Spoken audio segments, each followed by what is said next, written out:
Sau nhiều ngày xét xử sơ thẩm và nghị án, chiều nay Tòa án Nhân dân tỉnh Đồng Tháp đã tuyên án 31 bị cáo mang súng hung khí đi giải quyết mâu thuẫn.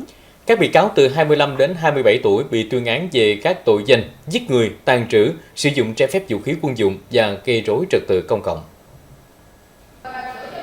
Theo cáo trạng, do có mâu thuẫn với Trần Đăng Khoa về việc nợ tiền xăm hình, nên Lê Quốc Huy rủ 24 đối tượng khác chuẩn bị dao tự chế, mũi chĩa và 3 khẩu súng, chạy xe máy thành đoàn trên quốc lộ 1, đoạn từ địa phận xã Cái Bè đến xã Bình Phú để tìm đánh nhau với nhóm của Khoa.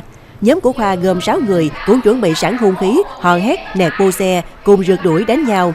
Riêng Quỳnh Phúc Luân và Phạm Nghĩa Nhân sử dụng súng bắn chỉ thiên và truy đuổi nhóm của Khoa. Luân bắn trúng vào người của Khoa, gây thương tích tỷ lệ 28%. Hội đồng xét xử tuyên phạt bị cáo Luân 15 năm 6 tháng tù, Nhân 15 năm tù. Các bị cáo còn lại bị tuyên phạt từ 1 năm 6 tháng đến 14 năm tù.